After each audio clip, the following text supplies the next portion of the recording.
इस गाड़ी ने मेरे 6 महीने में 17,336 रुपए बचा दिए। जब से मैंने ओला की वीडियो डालना स्टार्ट किया है, लोगों के बहुत सारे क्वेश्चंस आए हैं। आज उन्हीं क्वेश्चन का आंसर देने वाले हैं और ये मेरा लॉन्ग टर्म रिव्यू भी होने वाला है, क्योंकि मैंने अपनी गाड़ी ऑलमोस्ट 9,000 किलोमीटर चला दी है। क्या क्या मुझे सर्विस कॉस्ट पड़ी, कितनी बार मुझे सर्विस सेंटर जाना पड़ा, क्या क्या इश्यूज आए हैं ओला में, जो कि सबसे ज्यादा लोगों का क्वेश्चन था, उसके बारे में आंसर करने वाले हैं। कितने दिनों में ओला तुम्हें मिल गई थी बुकिंग करने के बाद? तो देखो, बुक मैंने किया था 25 मार्च को, ठीक है, जिसका प्राइस वगैरह मुझे पड़ा था 1,22,100 रुपए और टोटल बुकिंग हुआ था मेरा नंबर के थ्रू ऑनलाइन ऐप में, मेरे ही फोन से उन्होंने टोटल बुक किया था। उसके बाद मुझे गाड़ी मिली थी 14 अप्रैल को, जो कि अराउंड सब मान के चलो अब मोटा मोटा 20 दिन के अंदर मुझे गाड़ी डिलीवर हो गई थी। तो ओला क्यों चूज की और इसके पहले तुमने कितनी गाड़ियां देखी थी? तो इसके पहले तो मेरे पास थी सुजुकी एक्सेस 125, जो कि बहुत बढ़िया गाड़ी है, और मुझे यार कुछ इलेक्ट्रिक लेना ही था, तो मैं सोच रहा था क्यों ना कुछ टेस्ट ड्राइव लिया। मैंने सबसे पहले चेतक का मन बनाया था, मैंने बहुत बार जाकर चेतक की टेस्ट राइड भी ली। फिर मैं एथर के पास गया, मुझे उनका प्राइसिंग बहुत ज्यादा लगी। उस टाइम पे हीरो बेडा वगैरह का उतना चलता नहीं था। फिर मैं गया ओला पे, जब हमने ओला चलाई, 3 लोगों ने हमने बैठकर ओला चलाई थी और इतनी ज्यादा पावर लगी ओला के साथ, मुझे मजा आ गया। तभी मैंने सोच लिया कि भाई मुझे लेना ओला ही है। ओला लेने के टाइम में तो मैं ये नहीं लगा कि इसकी सर्विस कैसी रहेगी। जो मार्केट में रिव्यू चल रहे हैं बहुत ही ज्यादा खराब है, तो उससे देख के तुम्हें क्या लगा?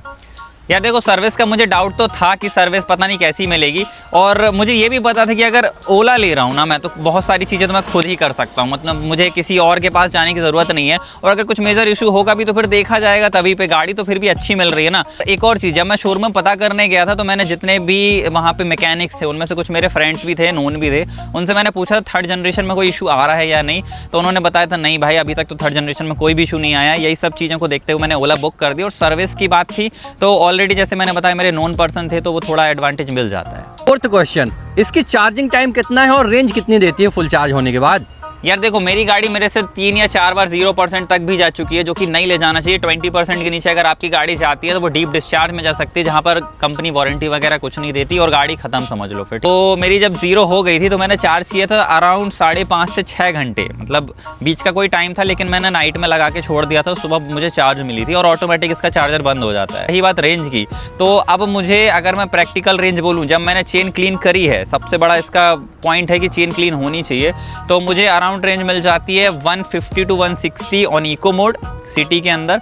और मेरा ज़्यादा रनिंग होता है हाईवे में, क्योंकि हमारे यहाँ से हाईवे ही निकलता है, तो यहाँ पर मुझे नॉर्मल मोड में 120 से लेके 130 की रेंज मिल जाती है। स्पोर्ट्स मोड में मैं चलाता नहीं हूँ, क्योंकि भाई इसके ब्रेक्स बहुत ज़्यादा ख़राब है, मैं आपको आगे बताने वाला हूँ। ओला लेने के बाद तुमने कितने बार सर्विस सेंटर गए, या तुम्हारा एक्सपीरियंस कैसा था सर्विस सेंटर के साथ? देखो, ओला लेने के बाद मुझे गाड़ी की वजह से सर्विस सेंटर सिर्फ एक बार जाना पड़ा था। जब हुआ क्या था कि मैंने वीडियो भी डाली है, इसका चार्जर काम करना बंद कर दिया था। और उसके अलावा मैं एक बार और गया था, जब हुआ था कि मेरा गाड़ी का फ्रंट टायर वॉबल करने लगा था। मतलब 40-50 की स्पीड के ऊपर मैं जैसे ही क्रूज लगाता था और हाथ छोड़ता था तो भाई वॉबल करने लगता था।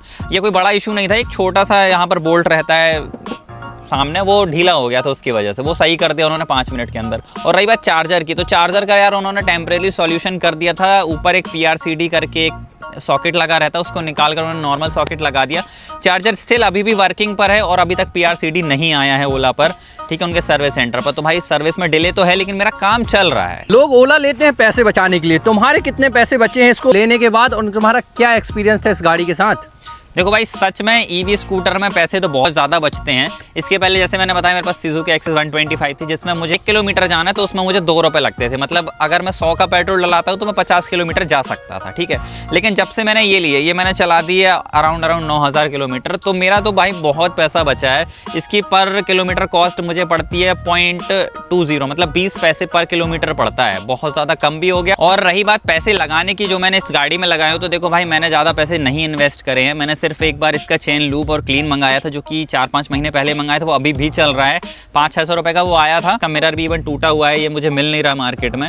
मैंने इस पे भी लगवाने का ट्राई किया, बट वो अवेलेबल नहीं है। तो पार्ट्स की थोड़ी सी दिक्कत थी, और इन्वेस्टमेंट की बात रही तो बस 500-600 रुपए लगे हैं। इनमें से कुछ और भी क्वेश्चन थे, ठीक है, सब मैं ओवरऑल एक राउंड बनाकर दे देता हूँ आपको। इसमें मैं आपको कुछ ऐसी बातें बताता हूँ जो कि इस गाड़ी को लेने से पहले आपको माइंड में रखनी चाहिए। तो पहला तो मैं बताऊंगा आपको कि इसके ब्रेक्स बिल्कुल अच्छे नहीं है। मैंने इसकी प्रो वाली वर्जन भी चलाई हुई है, उसमें डिस्क ब्रेक्स आते हैं जो कि बहुत ज़्यादा बढ़िया है, मतलब भाई गाड़ी तुरंत ही खड़ी हो जाती है। लेकिन ये वाले ब्रेक्स भाई बहुत गंदे हैं, ड्रम ब्रेक्स। अगर आप लोग सोच रहे हो ना थोड़ा फास्ट चलाने का, तो बिल्कुल भी इसमें कॉन्फिडेंस नहीं आता। और गाड़ी अगर आपने रीजन बंद करके रखा हुआ है इसका, तो गाड़ी बिल्कुल भी नहीं रुकने वाली, बिल्कुल सही बता रहा, 50 की स्पीड में भी नहीं रुकने वाली है। दूसरी चीज़ है वो है इसके फुट रेस्ट। भाई ये बहुत ज़्यादा आपको लगते तो हैं कि बहुत सॉलिड है, लेकिन कुछ टाइम के बाद ही जैसे आप इसमें कोई बैठता है ना, बिल्कुल आगे की ओर झुक जाती है, जिसकी वजह से जो राइडर है ना उसके पैर में यहाँ पर देखो कुछ इस तरह से ये बार बार ऐसे लगने लगता है। चीज़ है इसकी चेन। ओला वालों ने चेन ड्राइव तो दे दी, जिससे पावर भी इंस्टेंट मिल जाती है, रेंज भी ज़्यादा मिल जाती है, लेकिन इसको टाइम टू टाइम क्लीन करना पड़ेगा, जो कि काफ़ी हेडेक हो जाता है। मैंने अभी 2000 किलोमीटर चला दी, मैंने क्लीन नहीं की, तो मुझे इसकी वजह से रेंज काफ़ी ज़्यादा कम मिल रही है। मैं इसको पहले क्लीन करूँगा, उसके बाद ही चलाऊँगा। इसमें एक और नेगेटिव चीज़ है जो कि है इसके स्विचेस, ठीक है, मतलब वर्क तो ये ठीक ठाक कर देते हैं, लेकिन कई बार होता क्या है, जब तो 3-4 बार 5 बार करना पड़ता है तब जाके ये मोड चेंज करती है। अभी तो इसने एक बार में कर दिया जब वीडियो बन रही है, नहीं तो बहुत बार यही होता है कि मुझे 4-5 बार करना पड़ता है। अब भाई अगर मैं कंक्लूजन में आता हूँ तो आपको ये परचेस करनी चाहिए या फिर नहीं। अगर आप यूथ हो, थोड़ी बहुत टेंशन ले सकते हो, तो भाई बिल्कुल परचेस करो। इसकी जैसी पावर, इसकी जैसी रेंज, इसके जैसे फीचर इस प्राइस रेंज में कोई और नहीं दे रहा है। अपनी फैमिली के लिए स्कूटर देख रहे हो या फिर किसी ओल्ड पर्सन के लिए देख रहे हो, तो ये वाले में मत जाना, क्योंकि इसकी पावर बहुत ज़्यादा है, वो मैनेज नहीं कर पाएंगे। तो ये कुछ पॉइंट है, अगर आप ओला खरीद रहे हो तो ध्यान में रखो। और मेरा लॉन्ग टर्म रिव्यू भी है, अगर कुछ और क्वेश्चंस हैं आपके कमेंट्स में डालो, इसका सेकंड पार्ट बनाकर मैं सारे क्वेश्चंस का आंसर दे दूंगा।